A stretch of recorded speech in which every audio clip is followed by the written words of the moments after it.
அன்பு உறவுகளுக்கு வணக்கம். அன்பு மக்களை, இந்த நாட்களில் காட்சி ஊடகமாக இருந்தாலும் சரி, அச்சு ஊடகமாக இருந்தாலும் சரி, எப்பொழுதுமே ஒரு நாட்டினுடைய பெயர் முன் வரிசையில் இடம்பெற்றிருக்கிறது அல்லது தலைப்புச் செய்தியில் இடம்பெற்றிருக்கிறது அப்படின்னா அது இஸ்ராயேல் அப்படிங்கிற அந்த நாடுதான். உலக நாடுகளை பொறுத்தவரையில நிறைய பேர் இஸ்ராயல் செய்யறது தவறு அப்படின்னும், சில பேரு இல்ல சரிதான், ஆண்டவர் இஸ்ராயல் நாட்டோடயே இருக்கிறாரு அப்படின்னு சொல்லி நிறைய கிறிஸ்தவர்கள் நேர்முகமாகவும் மறைமுகமாகவும் இஸ்ராயல் நாட்டிற்கு ஆதரவுகளை தெரிவித்துக் கொண்டிருக்கிறார்கள். காணொலியினுடைய கடைசியில என்னுடைய ஆதரவு அல்லது உண்மையிலேயே கிறிஸ்தவர்கள் இஸ்ராயலை ஆதரிக்க வேண்டுமா அல்லது எதிர்க்க வேண்டுமா அப்படிங்கிறத குறித்து காணொலியுடைய கடைசிக்குள்ள போகலாம். அதற்கு முன்பாக சிறு வயதிலிருந்தே ஒரு கேள்வி, ஏன் தந்தை இறைவன், யாவே இறைவன் இந்த இஸ்ராயல் மக்களை தனிப்பட்ட விதத்தில் தேர்ந்தெடுத்தார்?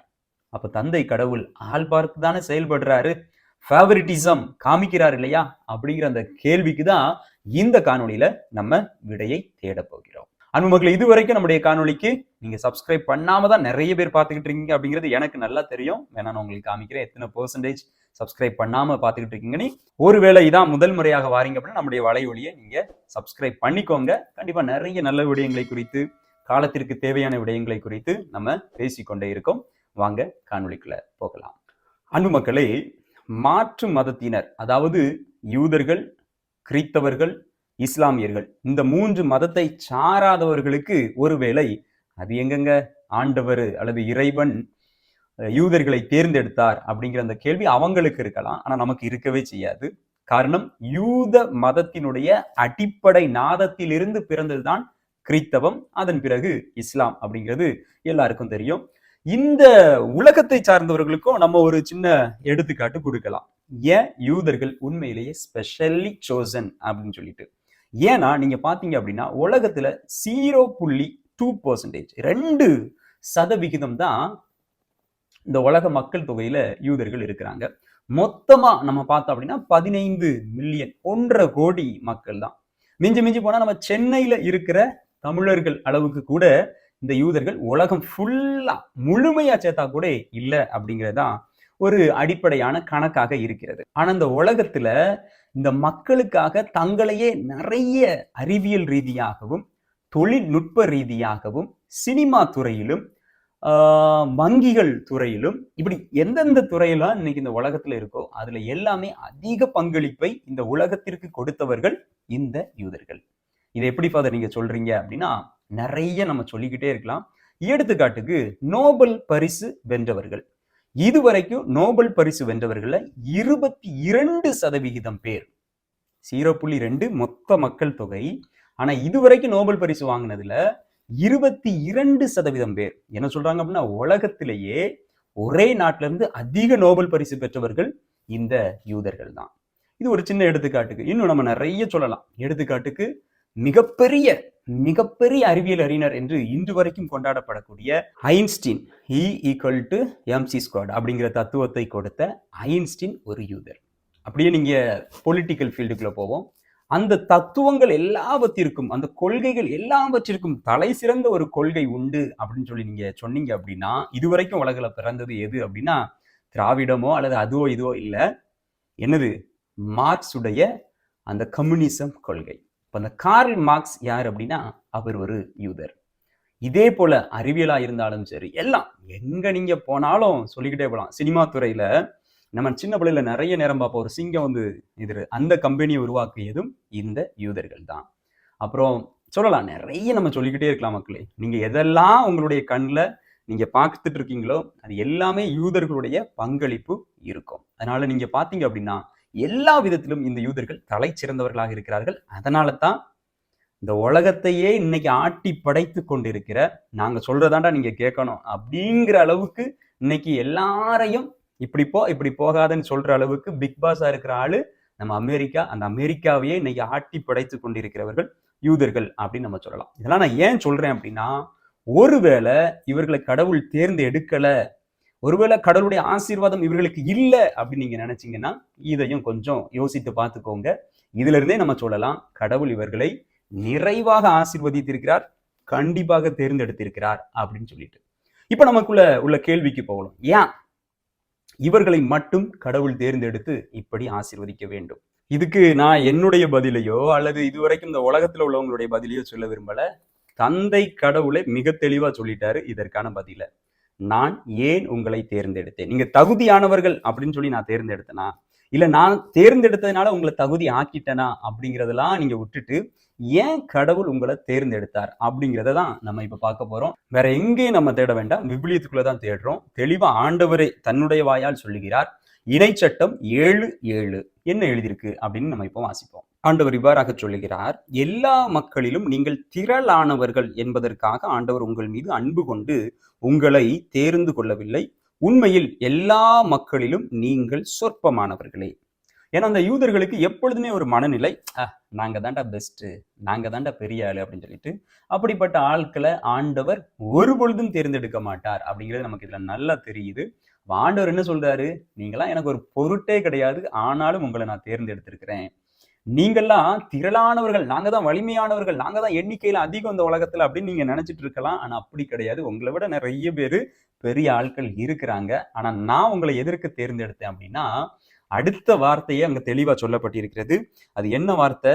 உங்களிடம் அன்பு கூர்ந்ததனால், உங்களுடைய மூதாதையருக்கு நான் வாக்கு கொடுத்ததனால் அப்படின்னு சொல்லி எழுதப்பட்டிருக்கிறது. அப்ப கடவுள் இந்த யூதர்களை தேர்ந்தெடுத்தது எதற்காக? அவர்கள் மீது அன்பு கொண்டிருந்ததனால். அந்த அன்பு இரக்கம் இது எல்லாம் ஒன்னோடு ஒன்று சேர்ந்து போகுது. அந்த இரக்கமும் அன்பும் பரிவும் உண்மையில சொல்லணும் அப்படின்னா கடவுள் அவர்கள் மீது கருணை கொண்டிருக்கிறார். அதனால அவர்களை தேர்ந்தெடுத்தார். He did not choose them for their merit or talents, but out of grace. தன்னுடைய அந்த கிரேஸ், அடிப்படை கருணை அந்த மக்களின் மீது அவர் கொண்டிருந்ததுனால அவர் யூதர்களை தேர்ந்தெடுத்தார் அப்படிங்கிற அந்த கேள்விக்குள்ள போவோம். இருந்தாலும் இப்போ உங்களுக்குள்ள ஒரு கேள்வி வரும், இதெல்லாம் நம்புற மாதிரியா இருக்கு, இதெல்லாம் அப்படியே சும்மா அப்படியே சொல்ற மாதிரி இருக்கு. அதனால கொஞ்சம் அப்படியே நம்ம பிராக்டிக்கலா இப்போ பார்க்க போகிறோம். கிறிஸ்தவத்தை பொறுத்தவரையில யூதர்களை தேர்ந்தெடுத்ததற்கு 3 முக்கிய காரணத்தை நம்முடைய திரு அவை அல்லது விவிலியத்தினுடைய வெளிச்சத்துல சொல்லி தருகிறது. அது எதெல்லாம் அப்படின்னு சொல்லி பாத்தீங்கன்னா, 1, இந்த உலகத்தினுடைய உண்மையான கடவுள் இவர்தான், யாவே இறைவன் தான் அப்படிங்கிற அந்த ஒரு விடயம். 2வது, கடவுளினுடைய கட்டளையை எப்படி வாங்கினார்கள், அதை எப்படி கடைபிடிப்பது அப்படிங்கிற அந்த முக்கியமானது. அந்த கட்டளை அப்படிங்கிறது பழைய ஏற்பாட்டு கட்டளை கிடையாது, மாறாக இயேசு கொண்டு வந்த பல்லுக்கு பல் கண்ணுக்கு கண் அது இல்ல, இயேசு கொண்டு வந்த அன்பு கட்டளை. நான் உங்களை அன்பு செய்தது போல. நான் ஏற்கனவே சொல்லியிருக்கிறேன் கடந்த காணொலியில கூட. யோவான் நற்செய்தி 14வது பிரிவுல ஆண்டவர் சீடர்களுடைய பாதங்களை கழுவிய பிறகு அதை சொல்லுவார். என்ன சொல்றாரு? நான் உங்களை அன்பு செய்தது போல நீங்கள் மற்றவர்களை அன்பு செய்யுங்கள் என்று. அன்பு மக்களே, இதற்காகத்தான் ஆண்டவர் இந்த யூதர்களை தேர்ந்தெடுத்தார். கடைசியா ரொம்ப முக்கியம் 3வது காரணம், இயேசு கிறிஸ்து என்கின்ற இந்த மீட்பரை தர வேண்டும் அப்படிங்கிறதுக்காக தேர்ந்தெடுத்தார். இதை எப்படி ஃபாதர் நீங்க சொல்றீங்க அப்படின்னா, இதை ஆண்டவர் இயேசு கிறிஸ்து சொல்றாரு. யோவான் நற்செய்தி 4:22 நம்ம இதை வாசிக்கிறோம். யூதரிடமிருந்தே மீட்பு வருகிறது. Salvation is from the Jews. இதை யார் சொல்றா? இயேசுவே சொல்றாரு.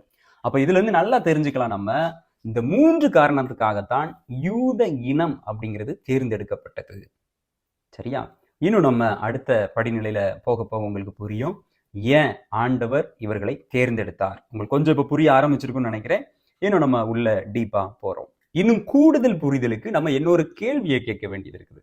இந்த கேள்வியை நான் எனக்குள்ள கேட்டது மாதிரி நீங்க உங்களுக்குள்ள கேட்கணும். எப்பொழுதெல்லாம் உங்களுக்கு இந்த கேள்வி வருதோ, ஏன் கடவுள் யூதர்களை தேர்ந்தெடுத்தார் அப்படிங்கிற அந்த கேள்வி வரும் பொழுதெல்லாம் நீங்க ஒரு கேள்வி உங்களுக்குள்ள கேட்கணும், அல்லது உங்ககிட்ட யாரெல்லாம் அந்த கேள்வி கேட்கிறாங்களோ அப்ப நீங்க அவங்க கிட்ட அந்த கேள்வி கேட்கணும். அது என்ன கேள்வி அப்படின்னா, எஸ், யூதர்களை கடவுள் தேர்ந்தெடுத்தார். அப்போ கடவுள் தேர்ந்து எடுக்காத மக்கள் யாரு? கடவுள் வெறுத்த மக்கள் யாரு? கடவுள் ஒதுக்கிய மக்கள் யாரு? சொல்றீங்கல்ல, தேர்ந்தெடுத்தார் அப்படின்னு சொல்றீங்கல்ல, அப்ப கடவுள் யாரையாவது ஒதுக்கி இருக்காரா? யாரையாவது வெறுத்து இருக்காரா? அல்லது யாரையாவது வேண்டான்னு சொல்லி இருக்கிறாரா? அப்படிங்கிற அந்த கேள்வியை நம்ம கேள்வியை முன் வச்சோம் அப்படின்னா நம்ம முதல்ல கேட்கிற அந்த கேள்விக்கு இன்னும் கூடுதல் விடை கிடைக்கும். இதை இன்னும் நம்ம நல்லா புரிஞ்சுக்கணும் அப்படின்னா இன்னொரு இறைவார்த்தையை நம்ம வாசிக்க வேண்டியது இருக்குது. அதுதான் தொடக்க நூல் 12:3. இந்த இறைவார்த்தையை நம்ம இப்ப வாசிப்போம். இங்கு ஆண்டவர் மிக தெளிவாக சொல்கிறார், உன் வழியாக மண்ணுலகின் மக்களினங்கள் அனைத்தும் ஆசி பெறும். யார் வழியா? இஸ்ராயேல் அல்லது யூதர்களின் வழியாக இந்த உலகம் முழுவதையும் நான் ஆசீர்வதிப்பேன் அப்படின்னு சொல்றாரு. அவர் சொல்லியிருந்திருக்கலாம், உன் மூலமா உன் தலைமுறை ஃபுல்லா நான் ஆசீர்வதிப்பேன்பா அப்படின்னு சொல்லிட்டு. ஆனா அவர் அப்படி சொல்லல. உன்னை ஆசீர்வதிச்சு உன் வழியாக நான் எல்லாரையும் நான் ஆசீர்வதிப்பேன் அப்படின்னு சொல்றாரு ஆண்டவர். அப்போ இதுல இருந்து நமக்கு என்ன தெரியுது? அவர் யாருக்கான ஒருவர் அப்படிங்கிறது இல்ல. ஏதோ ஒரு குறிப்பிட்ட இனத்தை சார்ந்தவருக்காக அல்ல, ஒரு குறிப்பிட்ட மதத்தை சார்ந்தவருக்காக அப்படிங்கிறது அல்ல, ஒரு குறிப்பிட்ட இடத்தை சார்ந்த மக்களுக்காக அப்படிங்கிறது அல்ல. மாறாக நம் கடவுள், நம் இறைவன் எல்லாருக்குமானவர்.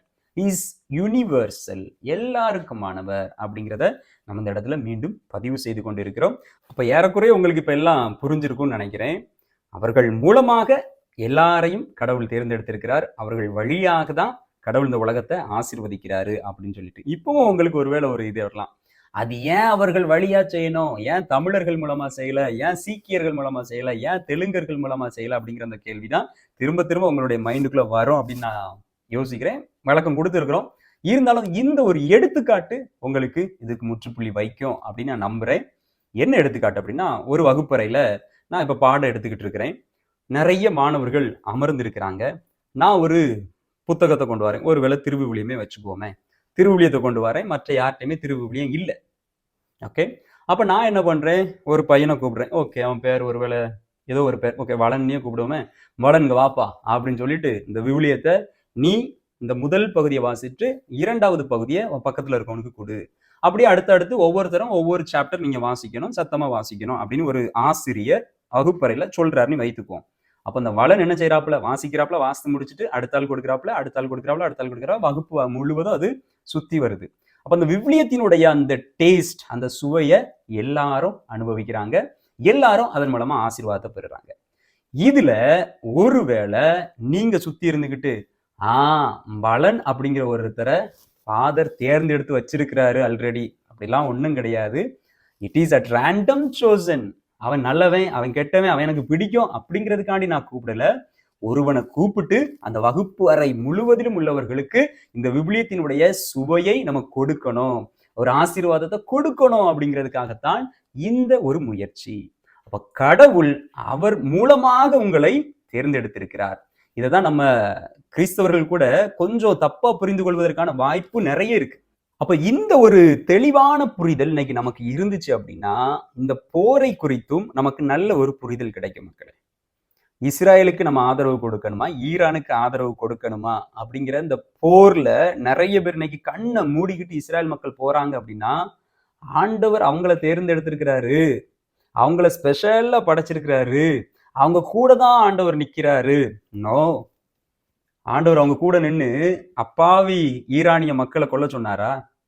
ஆண்டவர் இஸ்ராயல் மக்கள் கூட நின்றுட்டு ஹாஸ்பிட்டல்ல, மருத்துவமனையில குண்டு போட சொன்னாரா? ஆண்டவர் அவங்க கூட நின்றுகிட்டு பச்சிளம் குழந்தைகளை கொஞ்சம் குவிக்க சொன்னாரா?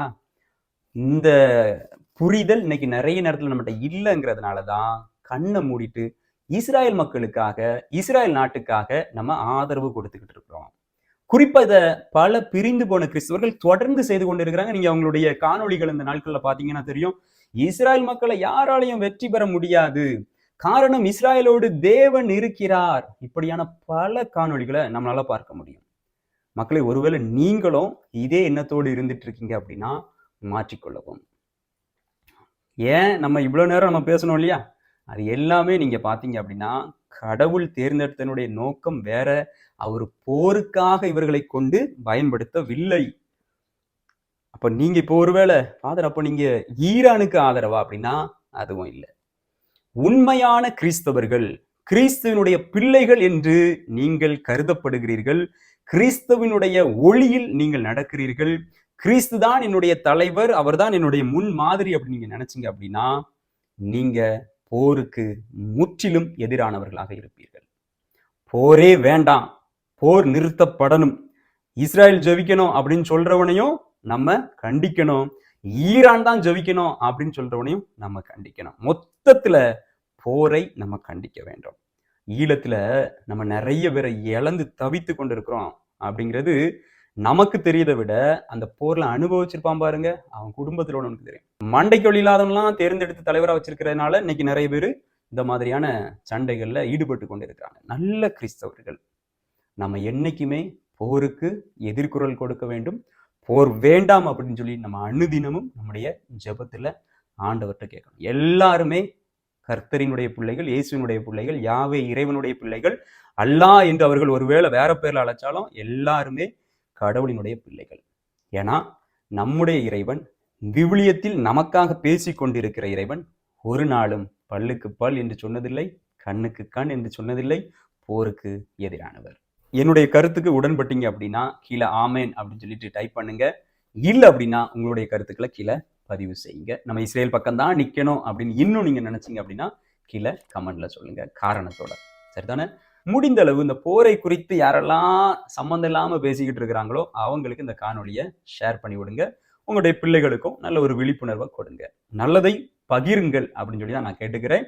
அடுத்து ஒரு நல்ல காணொலியோடு உங்களை சந்திக்கிறேன். அது வரைக்கும் இணைந்திருப்போம், விழித்திருப்போம், ஜெபித்திருப்போம். God bless you.